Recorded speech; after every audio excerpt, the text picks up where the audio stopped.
that these persons have to use daily. Daily. And you heard Stephen Kumi in there talking about this one is a manhole. And there are other communities like that. I mean, the worst part is that some of the roads are actually tarred, and in less than 6 months, they develop potholes. So you ask, what are we doing? Let's get on to the phone lines. Engineer Abdullah Mahama is road and building consultant. Has joined us now. Engineer Mahama, good morning, and thank you very much for joining us. Good morning, Vincent. And a happy new year to you. We're speaking for the first time this year. You know what? Great, yeah, of course. So, Engineer Mahama, you know the roads. You know the roads very well. Now, the surprising thing is that a lot of these roads were tarred. Some of the roads were tarred. Unfortunately, the roads have developed potholes. And so you can actually hear the, users saying, why don't you reshape it? Of course, the concern is, okay, then if it rains, it becomes bad. But the question is, why are roads that are constructed sometimes in less than 6 months, they develop potholes and become very deplorable? All right. Well, so good morning to your cherished viewers and listeners. Those are watching you on Facebook and YouTube, and those who are listening to you. We've had these discussions over a longer duration, and let's put some of them in the context. I just listened to the last person who you were interviewing before you played your the short videos or the short stories about some of the routes that you mentioned. Let's take some few things in terms of responsibility of individuals. I move across the country, and maybe because of the knowledge I have, I see community roads. And the immediate thing I see is when we have shops dotted along the roads, when the shops are being constructed, the masons, the artisans, they mix their concrete on the road. They use the road as their platform. Ordinarily, you should have a wooden floater or steel plate. If you are producing your mortar that you are going to use to do the construction of those stores, you put the platform down, you put your cement and whatever, you produce them to do your block laying, and then you get your stores. And on countless occasions, anytime I see that, I actually park, reverse, and educate the people and make sure that they take it off before I move. Those that are within my jurisdiction. I make sure that they take it off before I move. Why am I saying that? Because when they make the mortar on the road, they finish laying the blocks for the stores that they are producing along the road, and then they leave the hard surface sometimes on the surface. When vehicles move and then they apply their brakes or they move instantly, those hard surfaces, the cement that has dried up, when they are peeling, they peel with the bituminous surface. Especially if the bituminous surface is just the surface dress, what we call the sapite. The chippings that are spread on the bitumen that you have spread on the road. They are just about a maximum of 3 cm, 3.4 cm. So it's just like the size or the length of your nail, your fingernail, not the nail itself, not the whole finger, the nail. So that's the thickness you have on the road. So if you have a mortar and you come across like that, that's what will happen. So people's shops right in front of them are developing series of potholes along the whole stretch. That becomes a problem. That's the number one. Once the seal material moves or exposed and there's ingress of water into the surface, that becomes the source of the exponential deterioration of the road as one of them. The other thing that I've noticed is that some of the roads are not completed when contractors stop works, maybe citing non-payment, or maybe like you're saying, some change of government comes and a lot of projects are blah, blah, blah, those ones. And so when you have a fair seal, that's a primer seal, and you don't come with a second and the third seal, that will cushion the one that has been done as a primer. And people, the ordinary person, the layman will feel like, oh, once the black top has come onto the surface, the road has been completed. When it rains, those ones are easily washed because they have not completed the various layers that are supposed to be added before the contractor moves away from the site. So these are the few ones. And then in the audio you just played, I heard one of the MC saying that the drip machines are supposed to be used to do some of the routine grading. Luckily, almost all the assemblies have some of the drips now. So in the event where the government has not applied or coming to do the construction of the road completely from beginning to end, the machines at the assemblies may have to be policed properly. Because some of the indication is that some people are supposed to go and pay some money at the assembly before the machines are released for them to do some of their roads within their neighborhood. So whoever is in charge of those machines should make sure that there's a thorough available data or how those machines are supposed to be used within the district to improve the roads prior to government coming in to do the actual sealing. Because listen, about 18 years or 17 years ago, I remember I was driving with my grandfather, Alhaji Machid, around a ESL director. And he told me that we're about 200 years efficient of roads to be constructed in the country. I never understood him at the time because I was not at that level yet. Now I appreciate what he told me in those years. So we are behind in terms of the development of the course.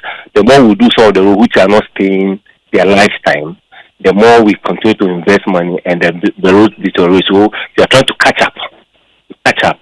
And that is the kind of analysis that he came with. And so we have a long way to go in terms of the cost of every road within our neighborhood. And once some people are lucky to have even the roads constructed, the activities around the roads either help in the longevity of the road or the shortening span of the road. Now let me just explain that one. A road may be completed,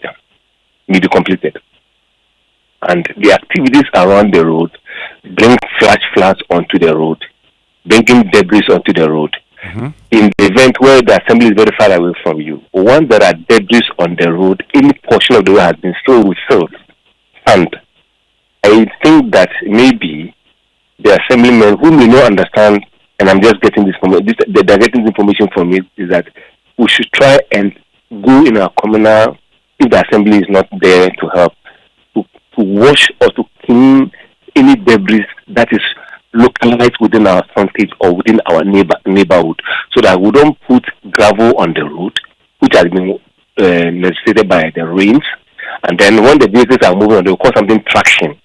Once there's a rough material on the road and the cars are moving and applying the brakes, skidding off the road and up and down, they start to create the localized potholes on these portions that becomes exponential across the larger portion of our roads. And so it's the drains which are so. If you notice, most of the time you see a very good road. The low portion of the road where the water moves across the road and deposit the silt or the debris is the first source of areas where we have the exponential deteriorations. And a lot of them, if maybe you're talking about this, but if there's any other thing we'll talk about, I think I'll come in with some additions while you ask some questions. Yeah, but I mean, talking about the construction itself, the subpitting that you talk about, Engineer Mahama. Yeah. Now, many of the roads we see within the Greater Accra area and parts of the country are what you term as subpitting. And the question is, we know the volumes on these roads. So why do we build this kind of road when we know it wouldn't last? Listen, cost is one. Some of the subpitting roads, when they are properly done from stage one to the last stage, last. Now, I'll still give you one example, which I've always been tramping whenever you ask me this question. Right from the front of Pedrasi Lodge, through Kitase, the next town, Jankama, all the way to Ibri, then to Ahirasi, Obosumasi, Tutu, to Mampon, Abuteki, all the way to Manfie, roundabout. It's a sapit. That was the first road I did when I started work in 2004 to 2007. I want your viewers who are listeners to take shots of that road and share it with you and see the state of the road 18 years down the line. 18. And so we've said this over the years that if we don't start to identify contractors who may be executing roads that have the records of not paying the lifespan, or they go off suddenly, and we continue to give such people contracts over and over and over again. It means that we are not doing what we call the due diligence, or by the overriding supervision from the top. So if we identify that Engineer Mahama is doing a very terrible road, totally proper, that I said this in 2017 or 2018, that we have to blacklist Engineer Mahama when he does a road with his company and the road is bad in a year or two. They are surcharged, they go in and do the defects, they do the corrections, and so that they actually off the radar when it comes to award of contracts for roads within that same bracket, surface dress or the Sapiti road. Now, if you look at what the government is doing under the big push, most of the roads that are coming up, a lot of them which are within the heavy traffic area, and sometimes it's not about the traffic, it's about the terrain. Most of them are being moved from the Sapiti or the surface dress to the asphalt and the concrete material roads. And that means that instead of doing 10 kilometers of a Sapiti or a surface dress, ordinarily you'll be doing a 4 kilometer. But I know you're going to tell me that, but the 4 kilometer will last longer. And I also give you that some of the Sapiti, when police do the nitty-gritties properly, will say, as I've done 2004 to 2006, 2007 on the April Road. And a lot of the examples I'm just giving the one that people can a lot of you listeners can clearly get a view of it while they move on the stretch. Engineer Mahama, good morning. This is Kojo. Kojo. Yeah. Now, roads, depending on what type of construction, they come with a certain expected lifespan, don't they? So, if the design life. Yes, a design life. Very good.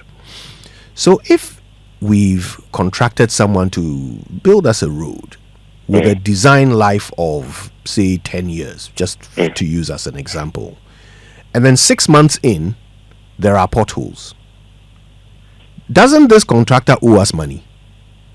Yes, that is why we have in the contract what we call the defect liability period. Yes. When the contractor works and is done with the work satisfactorily, that is when the government agencies have come to vet the project, have gone to the site to inspect the various stages and have okayed it that satisfactorily the contractor is done. There's a defect liability period that within that period, 1 year defect liability, anything that happens on the road, the contractor is mandated to come back and repair. Yeah. There has been another contract packaging where we don't go only solely on that 1 year defect liability, but like a road can be done. So you have a 20 kilometer road being constructed. Now what you're doing is that you'll be doing maybe a 5 kilometer, you finish your handover. It is still going to be under your care for the next 6 years, 5 years on average. So whatever happens. So if you know that you are doing a road and then within the next 5 years, you are going to be responsible for mitigating measures to ensure that the road stays well.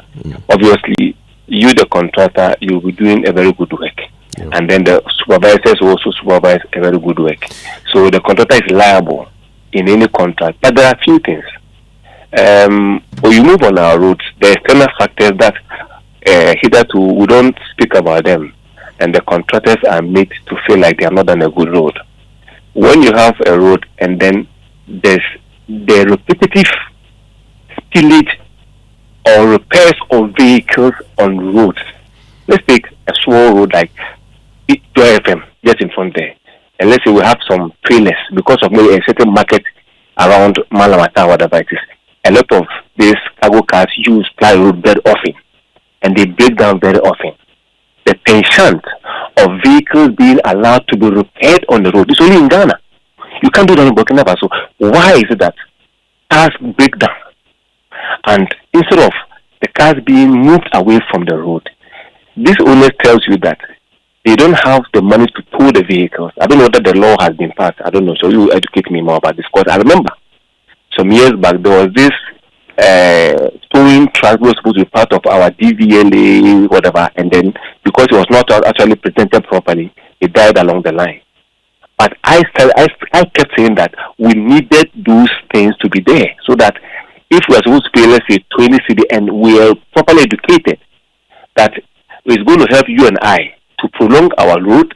But the most critical thing is that to save lives, because if you look at the kind of cars running into station vehicles along our highways, that comes into if I move out of the damaged roads, that is the critical aspect. Now let me come to the damaged roads. So these vehicles are being allowed to be repaired on our road. Could it be that the police are also not educated to the extent that when cars continue to in front of Joy FM, which is nicely done, 5 cars are repaired there every month.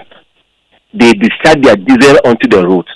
6 months time, you come and tell me, you tell me that Joy FM is not developing potholes just because there has been the discharge of bitumen, which has undermined the cohesion of the bonding of what used to exist on the road. Remember, if you have it, you can know. I know you have it at Joy. That I said that if any time any set of Ghanaians try to demonstrate in Ghana, and then they bring combustible material and burn ties on a road, whatever, the police should hold them responsible for causing damage to public property. Maybe you didn't understand. What it means is that those areas that we do the demonstration and burn combustible material on our roads, the viscosity, that's the bitumen bonding agent, disappears. So if you check, anywhere you see a car burn on our road, like a car catches fire, 6 months time, go and look at the same location and see whether there will be any bitumen or there will be any chippings or there will be any seal on the road. That is education. And that is something that the police who are listening to you this morning have to champion, that no vehicle should be allowed to be repaired on any road, no matter how good the road is. If you have repetitive repairs of vehicle on any better road in the country, you are not a magician to be able to say that once the diesel and the oil have been discharged on the road. Recently, I saw something like that on one of the roads I don't want to mention. I stood there with the police and we insisted that the vehicle owner with his mechanic wash the road with detergent. They bought a tanker, they washed the road, and I think I should have the videos. They washed the road and the road was clean from any diesel or oil. That is the education that every Ghanaian, that's why I use the word responsibility. Once it's in an area, everybody can know that the car is, no matter the size of the car, it can be saloon car. But once the diesel is being discharged on the road, my friend, that is the source of the pothole. So the government will do some of the roads. So you see how it's going. And then we have these things, and I said there's an exponential deterioration once you start with a smaller one. So these are things that all of us who are enlightened, who are listening to Joy, who are listening to Kojo and Winston, and it goes beyond. We should take all this. And when we start to do that, we are reducing the deterioration, thereby expanding the route to realize their desired lifespan. All right. The reason I asked that question about, potholes developing after 6 months is that what we tend to see, and by the way, I know about the defects period. During that period, according to the way contracts are done, there should be a retention, a certain percentage of the value of the whole contract should be retained throughout the defects period, so that the contractor will come back and fix any problems that develop during that time. My question is, why is it that when these potholes develop, they then become permanent features on the road? So nobody comes back to repair them.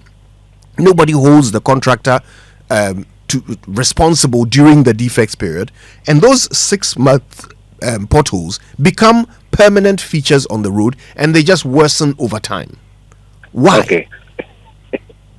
All right. So every contract duly signed is supposed to be insured, and there are bonds. Any deferred liability period, or like you said, that there should be some retention. The retention is the defect. The contractor is responsible until he goes through the final day of his retention period, and the road is satisfactory before the government or the client will now release the final certificate, and the contractor will go for the money. Now let's ask ourselves this question: some of the roads that some of you, I think you've called some of the roads that during the political stages they come and do some roads. Are they all properly awarded? We do have evidence of who did the Joy FM road, who did this road, who did Abokobi road, who did Medina, who did them. And that's why in any contract you're supposed to have the signages of the contractor and whatever as a requirement. I mean, position at the entrance or the exit, depending on where you are coming from, of the project, so that everybody can know that Wilson, Kojo were the ones who were doing this road as the contractors. And so if within the deferred liability period something comes up, information, they go to the local assembly or they go to the Department of Federal Roads, Urban Roads or Highways and find out. The Kojo Yankson and Wilson Contract Limited, they were supposed to do this for this period of time. The road didn't last that time. What do we do? That what of information comes in here? That's what I can say on that one. All right. Engineer Abdullah Mahama, it's been good talking to you this morning. Thank you very, very much for joining us. We'll get back to you as we continue with this campaign. Welcome.